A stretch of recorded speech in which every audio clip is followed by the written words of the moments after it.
Tonight on CTV News at 6. The statistics are slightly better.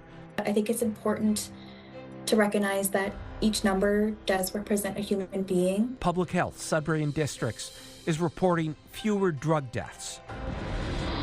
More information for applicants. It's a goodwill thing, and it's a good relationship building with your future employee. New laws in Ontario to increase transparency about jobs. And a never-ending battle. It's been very challenging because a lot of people don't know what goes on behind the scenes. Some people are still digging out from a wintry blast in Timmins. CTV News at 6 with Tony Ryma and Rick Wyman with weather. Good evening. So glad you are with us on this Monday. There was a heavy police presence today in Iroquois Falls. In a social media post, provincial police asked the public to steer clear of police in the community because of an ongoing investigation. Just before 2 p.m., they said officers were still on scene, but the heavy presence had wrapped up. OPP say an incident in Larder Lake Township has been resolved peacefully. Around 6 yesterday morning, police were called to a residence to execute a warrant. The person barricaded themselves inside the home and verbally threatened police. The situation was resolved with the 79-year-old man surrendering to officers. Greater Sudbury police arrested 4 people Friday after a weapons complaint in the community of Capriel. Police were called to Denny Street around 1 a.m. Friday after someone was said to have pulled a gun during an altercation. The suspects fled before police arrived. Going into a residence, police were able to get 3 of the 4 suspects out by noon.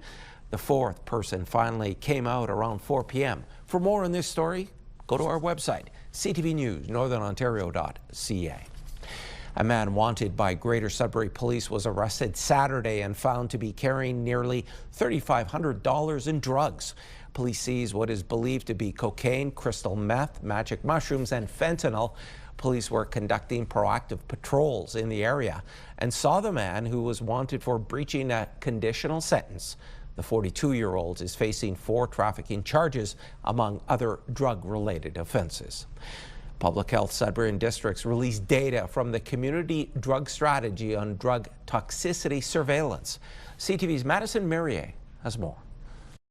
The Community Drug Strategy released data from January to October of 2025, indicating a slight decrease in drug toxicity deaths. Local data suggests that from January 2025 to October 2025, there have been 102 drug-related deaths. In comparison to the same period, so 2024, January to October, we saw 117 people that have died from a suspected drug poisoning. Rezo Access Network said a decline in overdose deaths alone does not mean the crisis is improving. It highlights the urgent need to strengthen integrated responses in Northern Ontario, including harm reduction. Healthcare is the #1 responsibility of a provincial government, and right now they are failing. They failed 102 people in the first 10 months of this year, and they fail, as I said, an average of 2 people every single week in our community. We still have a long way to go. Substance use was increasing since around 2005, though not as quickly. Given it has been a concern for 20 years in the making now, this sadly may take quite some time to undo. Some feel that 1 death is still too many, and Kayla Pellin said, mortality data tells us who is dying. It does not tell us how many are suffering, nor how preventable that suffering truly is. The numbers are still way too high. Am I happy it's going down? Yes, but it's still way too high. We have at least 2 people every single week die in our community of preventable death. I think it's important to recognize that each number does represent a human being. Over the past 3 years, over 20,000 doses of naloxone were distributed over Manitoulin Island in Sudbury area to help lessen deaths that both government employees and frontline workers agree are preventable. Madison Merrier, CTV News, Sudbury. Job seekers in Ontario are going to have more information about the position they are applying for thanks to new laws that came into effect New Year's Day. CTV's Eric Tashner breaks it down for us. Leanne Maley, the CEO of Yes Employment Services, says new laws in effect to increase transparency about available jobs is a welcome sign. It's a goodwill thing, and it's a good relationship building with your future employee. The laws now make it mandatory for publicly posted jobs to include the expected salary or compensation range. According to the province, the range must not exceed $50,000. Maley says pay transparency will increase competition in the marketplace. It's only fair. People need to know whether this is a wage they could live off of. Employers are exempt from disclosing the amount if the expected salary is equivalent to or more than $200,000 a year. Employers are also going to be prohibited from requiring what's called Canadian experience in the job posting, meant to create objectivity around what the job actually requires. Yes, you can ask employers not to require Canadian work experience, but how are you going to keep them from filtering out those candidates after the applications come in? And how will these new laws be enforced? The Employment Standards Act is very clear that there's officers that either can do spot checks or there can be complaints. There's no fines set yet for this, but the fines can be very high. A company must now also disclose whether artificial intelligence is used during the application vetting process. As in any automated system, bias can be embedded in those systems. As much as AI can make your life easier, are you making sure that it doesn't screen out great candidates? Other laws in effect include job postings should say whether they're for a current vacancy.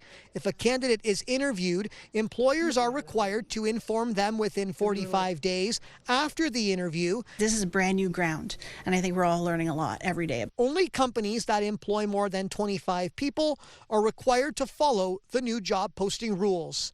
Eric Tashner, CTV News, North Bay. Last Monday, Timmins was hit with a winter storm that brought 60 centimeters of snow.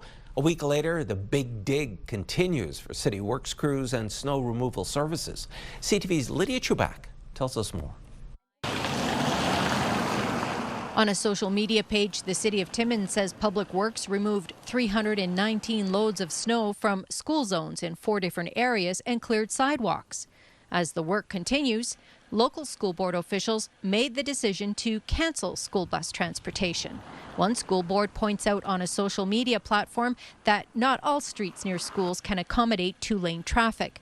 Officials told CTV News late this afternoon that school buses will not run on Tuesday either. But the owners of Quality Contracting were excited to give us an update on how their business is going. They say their employees haven't stopped plowing and hauling snow from commercial and residential properties since Christmas. It's been very challenging because a lot of people don't know what goes on behind the scenes. So it's definitely challenging to organize and even keep on top of anything of this scale. It's been crazy. But our staff has been amazing. Our commercial clients, our residential, I can't even think how amazing they have been. Just from one car dealership alone, dozens of dump trucks of snow have been removed. We're moving a lot of snow. Like we took 80 loads just out of here there at Cheney Motors. We're going to the Travel Lodge next. We have a whole bunch of loads to take out from Tormont. We have a whole bunch of loads to take out from Côte Gold. We have a whole bunch of... We're not done. These trucks are running 24 hours a day, 7 days a week. And Quality Contracting is not worried about running out of room to dump the excess snow. Well, thanks to the city, we got quite a few snow dumps around town. There's a Lafleur snow dump, there's a Spruce snow dump. Interpaving has a snow dump, luckily, so we've been going there. Massiolia as well. There's quite a few locations where we can bring it, luckily for us, and get it all cleared up. City of Timmins says residents who need to remove snow from their properties can use the Spruce snow dump free of charge when using a half-ton truck and trailer only. Lydia Chubak, CTV News, Timmins. And speaking of the weather, a little more snow on this Monday, but I understand a warm-up is coming. With more on that, let's bring in CTV's Rick Wyman. Oh, it's coming. We'll hit some interesting temperatures and conditions in the forecast this week. Your system's mapped now.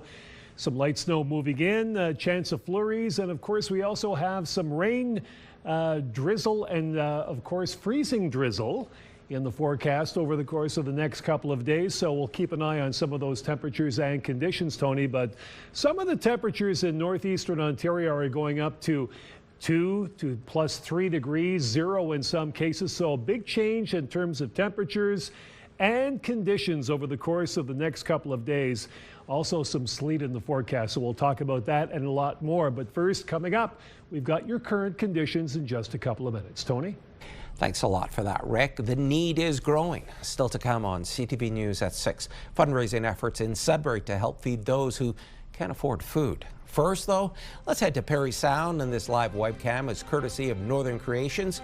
It's of downtown Parry Sound. The temperature, -5 Celsius. We'll be right back.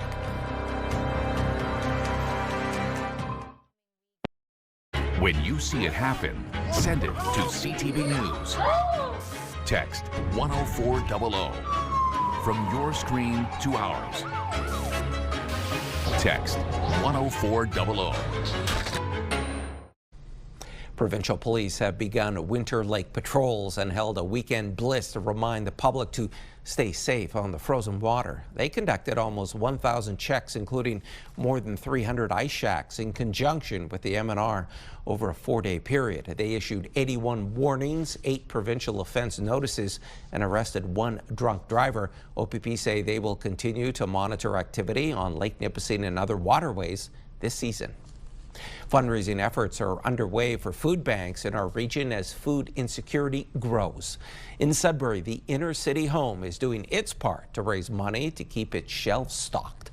CTV's Alan Everson reports. I just want to win. Board members with the inner city home of Sudbury are on hand at a local grocery store, selling the Knights of Columbus cash calendar. You can win $50 every day of the year. Not necessarily you, but you know, you got a chance to win that. And at the end of the month, there's larger prizes. It could be $200, $500, and on December 31st, I believe the price is $1,000. The proceeds from the cash calendar will help the food bank operate in 2026 by raising $60,000. The arrangement we have now, that for every cash dollar we receive, we can triple our buying power. So $60,000 times 3 gives us an opportunity to feed an awful lot of people. Officials at the Inner City Food Bank, located on Elm Street with another one in New Sudbury, say they are seeing a spike in all ages needing food and other basic needs items. You go shopping for yourself, what do you buy, right? You buy, hand cream, and you buy toothpaste and a toothbrush. People are so pinched financially that they need those things, and so we are able to supply some of them. Babcock says there are more people with no fixed address needing food assistance and help with other basic needs. We do serve individuals who are homeless as well, and our percentage of individuals spiked considerably from 4% to 14% back in the fall. The Inner City Home of Sudbury also has another big fundraiser coming up, January 15th at the Caruso Club. Tickets are still available for the Taste of Sudbury event, featuring many local food vendors and restaurants. Alana Everson, CTV News, Sudbury. Doug Ford addressed the media today for the first time this year, and the Premier says he plans to go ahead with punishing a popular liquor maker for moving some production to the U.S. CTV's Siobhan Morse has more. This is what I think about Crown Royal. A stunt to grab attention and maybe change minds. Trying to prevent the shutdown of a Diageo facility bottling Crown Royal in Amherstburg, about 30 kilometers south of Windsor. Months later, the Premier promising to pull Crown Royal off the shelves of the LCBO for good in a matter of weeks. As soon as they close that plant, so you better stock up there, buddy. The shutdown set for the end of February, a disruptor for 200 families. Dozens of workers have already moved on. That's all they've known for most of their lives, is working at Diageo, like their families. So it's heartbreaking. The union president would have liked Ontario to take Crown out of circulation sooner, even though it's still being mashed, distilled, and aged in Quebec and Manitoba. It's all a bunch of BS. It's all going to Alabama, mark my words. Pointing to a paused Diageo distillery planned for southern Ontario. If you have your number one customer spending hundreds of millions of dollars, Why would you try to hurt that customer? Doug Ford has put on ice a threat to stop the sale of all Diageo products, something Dagnolo says would have hit harder. You take Bailey's off the shelf at Christmas, I told him it's their #1 selling product. The future of the bottling facility and its workers up in the air, listed for sale last month, with an appeal to American distillers. You want to sell your bourbon here, here's an opportunity where you can bottle it here. It's been a common refrain in Doug Ford's political life. Anything you ever need, feel free to reach out, 647. Giving out his personal cell number while at work. A 3-judge panel says records from that personal phone related to government business must be made public. When he is deliberately using his personal cell phone for government business, that's a serious problem for government accountability and transparency, and we're glad that the court agreed with us. Ford intends to appeal, citing the privacy of those who reach out to him. Do you want your personal records about your health care and your family and everything else going public? There has to be confidentiality. We were very clear to the court that we're not looking for those kinds of phone calls. Opposition parties accuse the premier of trying to hide by continuing this fight in court. No one influences Doug Ford, I can assure you that. Siobhan Morris, CTV News. The Near North District School Board has a new Director of Education. Jay McJanet is taking over the beleaguered school board. He was most recently the Superintendent of Education with the Trillium Lakelands District School Board. McJanet assumes the leadership role at Near North after the Minister of Education, Paul Calandra, stepped in. The province says a ministry review confirmed deep-rooted dysfunction and mismanagement at the board that eroded confidence. The winter storm that blew through the north last week caused problems for travelers both by road and by air. The weather caused a 4-day disruption at the Sault Ste. Marie Airport. Details right now from CTV's Angela Gemmell. Operations are just now getting back to normal at the Sault Ste. Marie Airport after Old Man Winter wreaked havoc on holiday travel plans. We had all our equipment out. We had guys on overtime working almost around the clock. So it wasn't for a lack of effort, I can tell you that. The CEO for the airport says high winds prevented crews from spraying the usual liquid chemical to de-ice runways and aircrafts.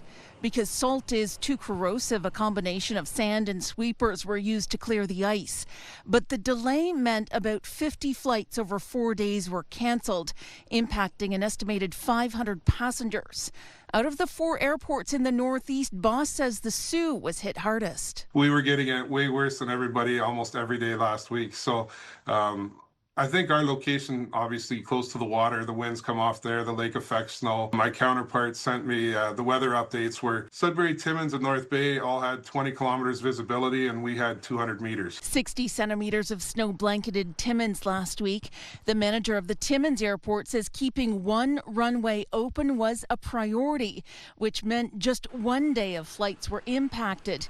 But he adds they didn't see the same level of ice or wind as the Sault. We have equivalent number of people and equipment, and we all keep going. And through the stats, they're still working through Christmas and Boxing Day and right into that storm and through New Year's Day. So all my crews did a really good job to keep things open.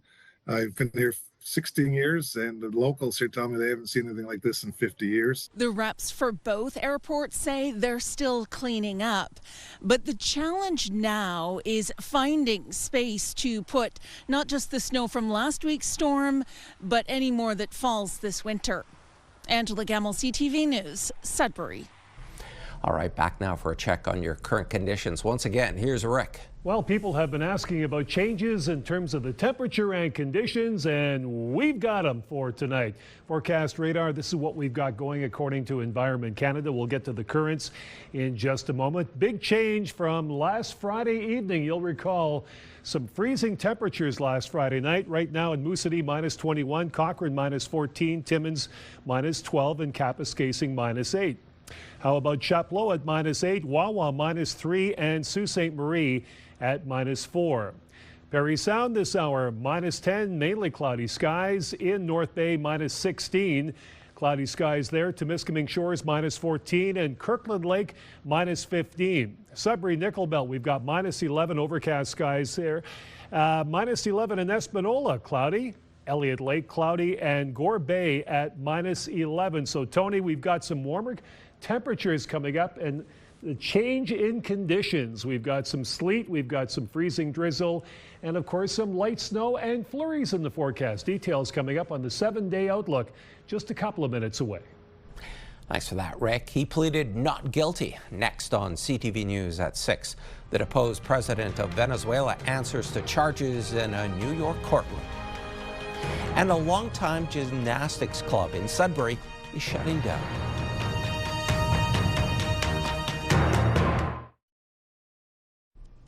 Former Venezuelan leader Nicolas Maduro appeared in a New York courtroom today on charges of narco-terrorism.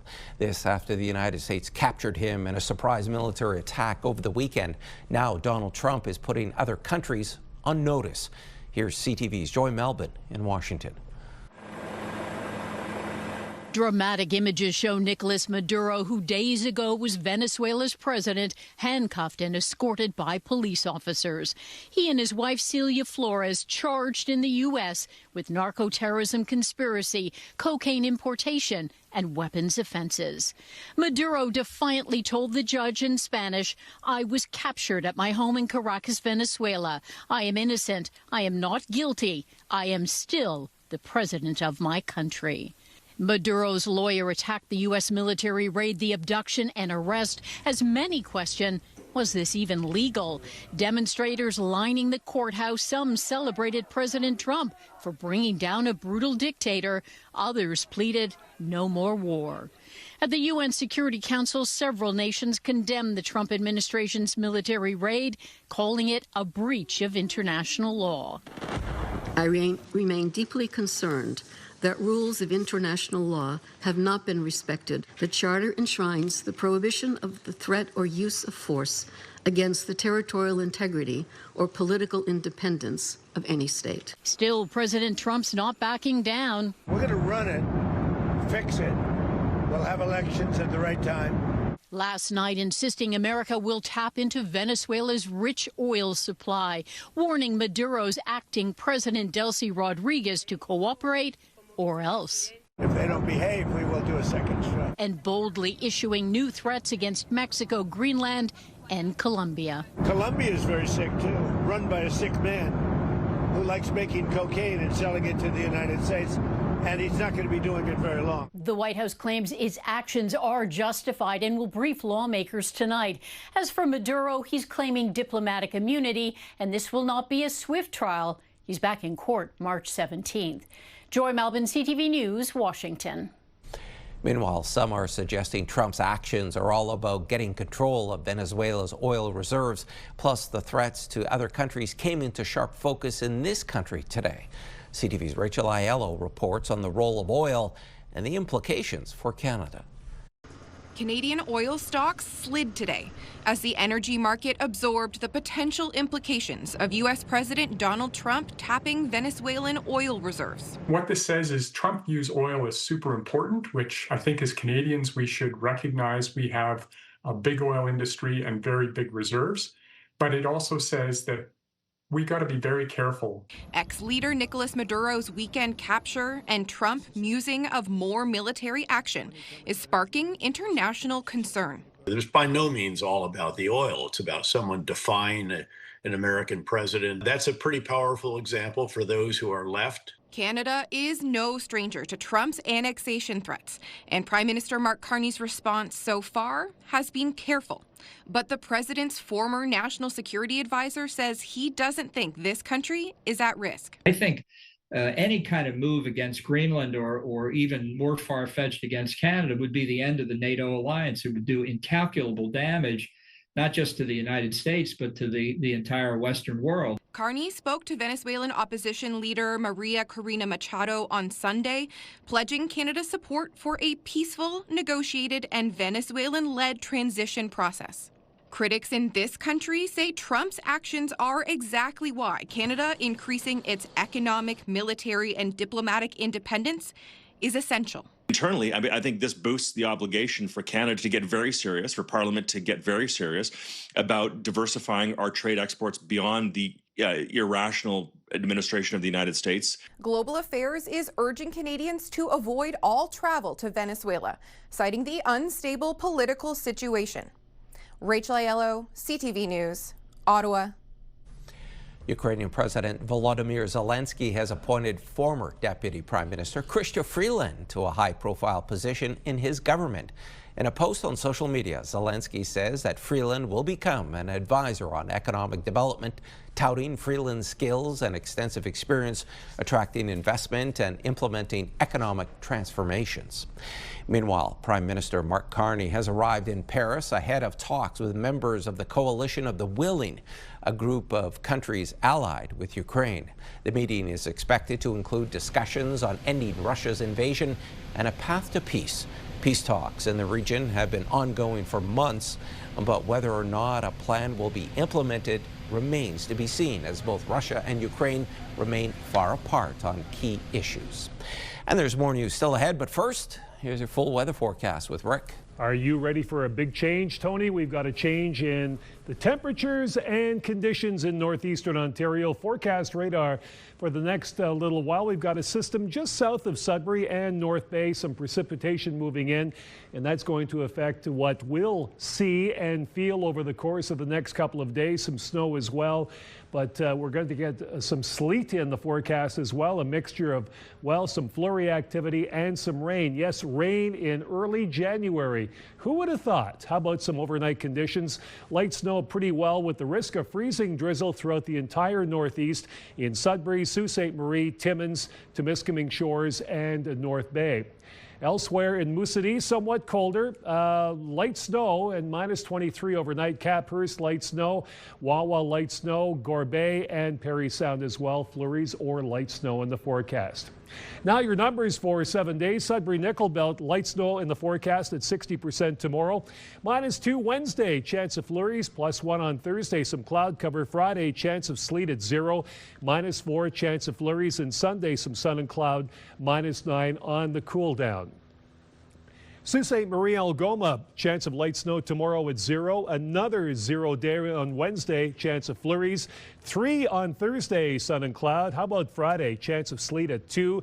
Cool down day, Saturday, chance of flurries at -3 and -6. Some sun and cloud come Sunday. In Timmins, Cochrane Campus Casing, light snow tomorrow -3, -6, some cloud cover Wednesday. Thursday, the sunshine 0 is your expected high. -4 Friday, chance of flurries. -8 Saturday on the transition, chance of flurries, and -12 even colder Sunday with the sun and cloud. How about Temiskaming Shores and Kirkland Lake? Chance of light snow tomorrow -2, -3 Wednesday, chance of flurries. Thursday, some sun and cloud at 0. 0 once again on Friday, chance of sleet at 60%. Chance of flurries Saturday as it gets colder, -4. Then -10 Sunday, some sun and cloud, and that's pretty well your normal temperature for Temiskaming Shores and Kirkland Lake at this time of the year. North Bay, West Nipissing, chance of light snow tomorrow at -2, chance of flurries on Wednesday, -1. 2 degrees Thursday, some cloud cover. 2 degrees Friday, chance of sleet at 60%. Chance of flurries Saturday at 40%, -1. Then it turns colder, -8 degrees with the cloud cover come Sunday. So again, nice transition in the temperatures and conditions over the course of the next couple of days. It gets back to colder winter weather by Sunday. Let's have a look at your pick of the day. CTV's Amanda Hicks will be standing by momentarily with a great story. But first, Wendy Lynn Hill, Crystal Falls, Kinsman Park, Sault Ste. Marie. Great shot of winter for this time of the year. Wendy Lynn, thank you so much for that. Our pick of the day will continue tomorrow. Perhaps we'll get yours. And don't forget, we'd like to know the location of your pick of the day. Hey, stick around. Amanda Hicks will be standing by in just a couple of minutes with a great story on a local Sudbury gymnastics club that is closing its doors and donating equipment to other clubs. Stick around. CES is the largest tech showcase in the world, so companies there are trying to make a splash and get our attention. While AI is dominating much of the conversation, there are still plenty of other gadgets and gizmos to see. CTV's Pat Foran has details. More than 140,000 people from 150 countries are expected to attend this year's Consumer Electronics Show in Las Vegas. It's clear what one of the biggest tech shifts is expected to be. I think the trend here and everywhere the last 2 years has been AI. AI is going to be everywhere. I'm so excited about robotics. AI is being incorporated into older traditional products as well as newer ones with promises to make life easier. It helps you make decisions in life. You put in the facts, and it just comes back and solves problems. As always, robots take center stage, whether it's robotic toys for children, a chess game to keep you company, or personal robots for companionship or home security. The basic function of this is like a humanoid home monitoring camera. You know, there is a camera on the face of it. If you're too busy to cook, let a robot do it. Nosh is a robo-chef that cooks 500 plus dishes across cultures and cuisines automatically. So it helps users to eat healthy, homely dishes every day. There are body scanners that let you monitor your health. Do you want to get that data to make the changes in your life to live longer? As always, the latest in television technology is rolled out at the show.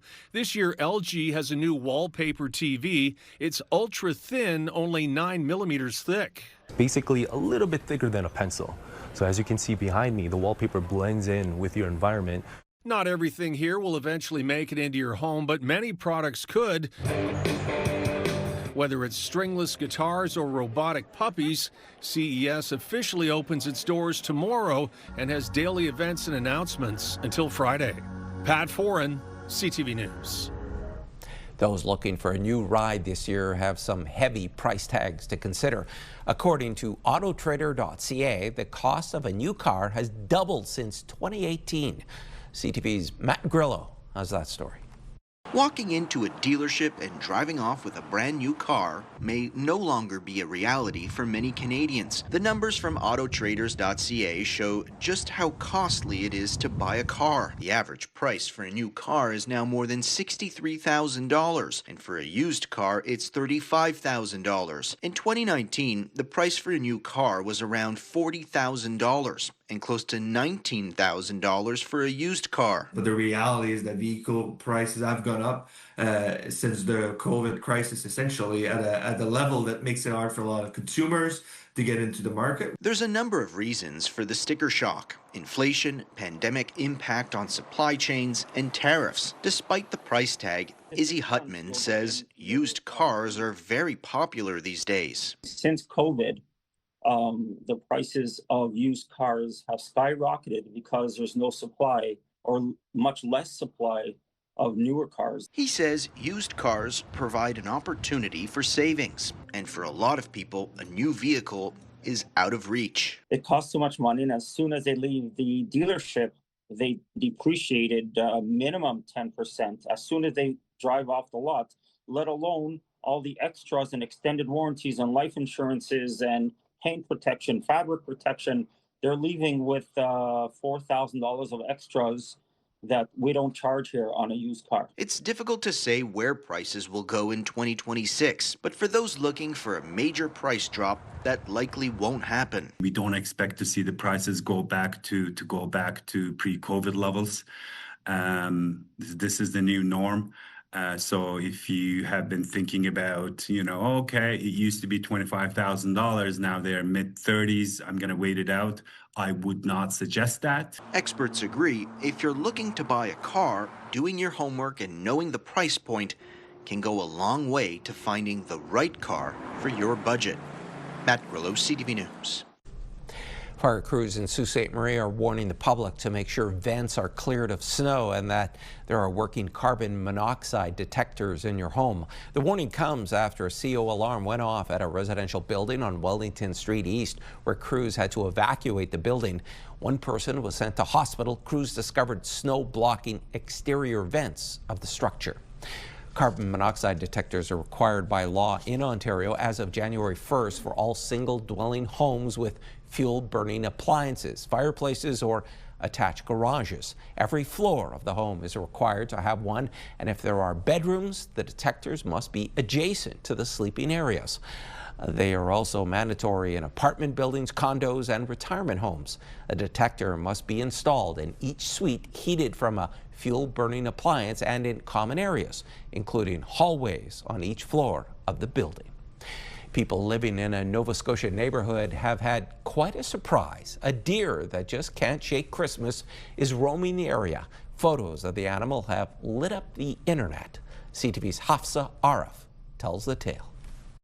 It's not a decoration you'd expect to see after the holidays. A deer wandering through Bedford with Christmas lights wrapped around its antlers, stopping passers-by in their tracks. If the garbage isn't impeding their ability to eat, especially when it's around their antlers, those antlers will drop probably in February or early March, and hopefully all of that stuff will fall off with them. The deer has been spotted moving through neighborhoods near Ridgevale Drive. Hope for Wildlife insists this isn't unusual. From Christmas lights to tomato cages and even hammocks, wildlife often pays the price for what's left behind. It falls back to the public to really be careful of their stuff and to make sure it's picked up so that wildlife can avoid these conflicts with our stuff. The Department of Natural Resources first learned about the deer on December 12th and confirms wildlife technicians have been actively searching as the animal moves throughout Bedford. For now, they say the deer appears healthy. In a statement, DNRR says situations like this are not uncommon in areas close to urban settings, where wildlife can become entangled in items such as Christmas lights or outdoor furniture. While some wonder why the deer isn't simply tranquilized, experts say that option can be dangerous, even deadly, for adult animals. Adult deer can die very easily of something called capture myopathy. So putting an animal through that tranquilization process could be a death sentence, whereas this wire and lights may fall off on its own. Officials are asking anyone who spots the deer to resist the urge to get closer and instead make a call that could help protect it. Hafsa Arif, CTV News, Halifax. Remembering the longtime commissioner of the OHL, still ahead on CTV News at 6. His career spanned decades. A builder of junior hockey in Canada, David Branch, has died. He was 77. Clothing consideration provided by Fashion Fair. Beautiful clothing for today's woman, where quality makes the difference. The hockey world lost one of its more impactful voices yesterday. Longtime Ontario Hockey League Commissioner David Branch passed away at the age of 77.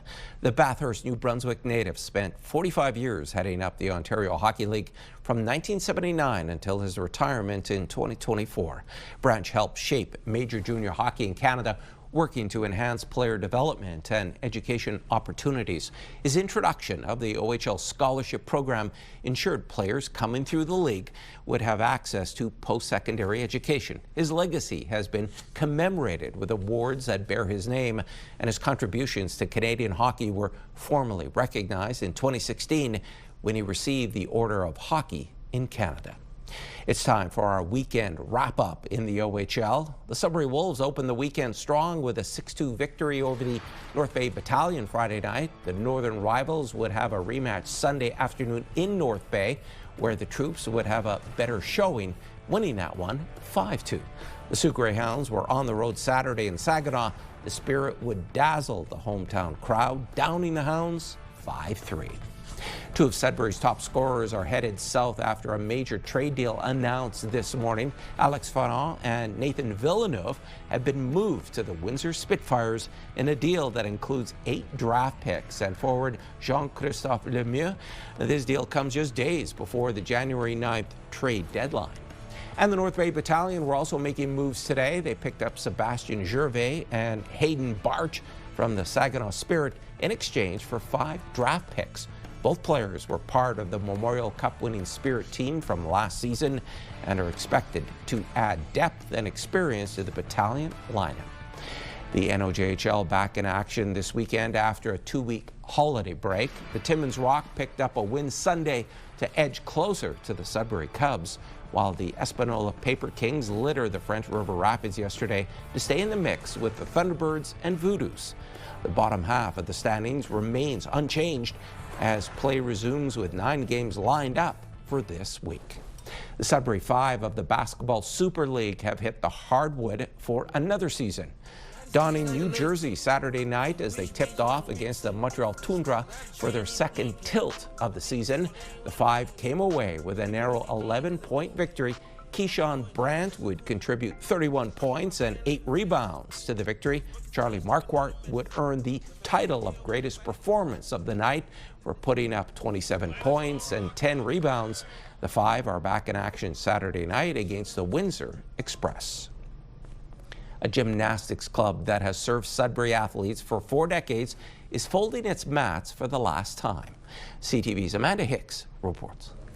It was a really hard decision. Since the 1980s, Sudbury Sault Gymnastics saw athletes of all ages and backgrounds train side by side. But after 40 years, the club's former president says the pandemic's toll became too much to bear. I know other parents had been there much longer than me, and they had done so much work fundraising. To just have it all end, it was very sad to see. The club was hit hard by a 2-year pandemic shutdown, eventually losing its facility. It's a struggle felt across the city. The Sudbury Laurels, run in conjunction with Gym Zone, says the gap in training during COVID-19 created a massive hurdle in keeping qualified staff. I think for many youth sport organizations, it's been difficult to train staff with that year. Like, there's that usual turnover that we see, but it was nearly impossible to train staff because it takes months, years to get to a certain level. So it's been hard to replenish those,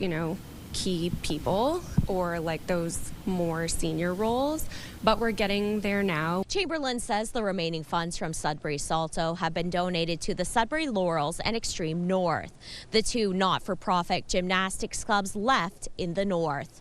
We're doing a lot more competitions this year. We're doing actually 7 competitions, and it's a lot of money goes into having the coaches, their accommodations and food and travel. So that's a big expense. Invest in some key equipment pieces as well to continue innovating their training environment and enhancing that.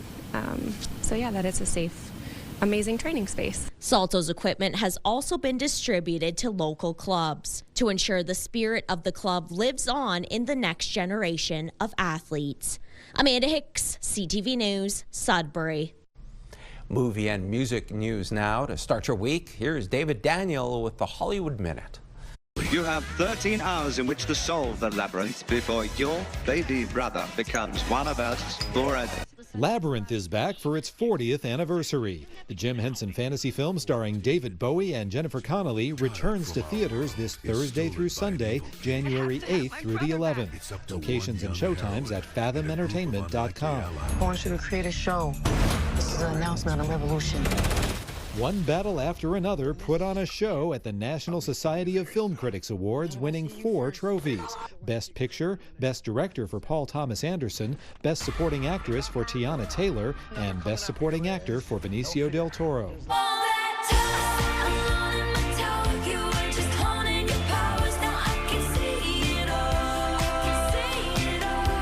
Taylor Swift began 2026 the way she ended 2025, atop the Billboard 200. Her album, The Life of a Showgirl, racked up its 12th week at #1 on the chart. That's the most for any Swift album except the Tortured Poets Department, which topped the chart for 17 weeks. In Hollywood, I'm David Daniel. North American markets opened today with a clear reaction to Washington's capture of Venezuela's leader over the weekend. BNN Bloomberg's Marilla Fernandez has more. Canadian oil stocks got battered today as investors worried about the impact of Washington running Venezuela, an oil-rich nation. The big Canadian oil stocks dropped between 5 and 7%. The concern is that under the U.S., Venezuela will release some of its oil reserves into the market and make the U.S. less reliant on Canadian oil. Canada currently exports about 4.5 million barrels of oil a day to the U.S. The uncertainty about the future of Venezuela sent investors into precious metals today. Both gold and silver traded higher. Both ran up to new highs last year on geopolitical upheaval, with the Trump administration threatening sovereign nations and imposing tariffs on trade partners. Vancouver home sales dropped dramatically in the last month of 2025. They were down almost 13% year over year. And when compared to the 10-year seasonal average, sales were down over 20%. The average home price in Greater Vancouver was still over $1 million. Here are the closing numbers for the day. The Canadian dollar is down to 72.66. West Texas Intermediate is up $1 to 58.32. Western Canadian Select is up a dime to 43.93. And the TSX gained 336 points today to a new record close of 32,219. Those are your business headlines. I'm Marilla Fernandez. And here are the current prices for some key commodities we watch. Gold up $125.34, closing the day at $44.57.72 U.S. an ounce. Silver up $3.85 to end the day at $76.67. Copper up 7 cents to $5.76, and nickel moved forward 19 cents, ending the day at $7.72 U.S. a pound. And Rick is back now for one last look at your Tuesday weather. Tony, I'm sad to report there was no gold under the tree at Christmas, so I'll have to wait till next year. Let's check out some of the temperatures for the next little while. For tomorrow in Greater Sudbury, chance of light snow, chance of freezing drizzle -2, Timmins -3, Sault Ste. Marie at 0 for tomorrow. Meanwhile, North Bay -2, Parry Sound 0, and Temiskaming Shores at -2. Tony, back to you. Thanks so much for that, Rick. And finally, a bluefin tuna reeled in a record $4.4 million at a fish auction in Tokyo. The 243-kilogram fish, that's equal to 545 pounds, was caught off the northern Japanese coast. The winning bidder paid over $18,000 per kilogram.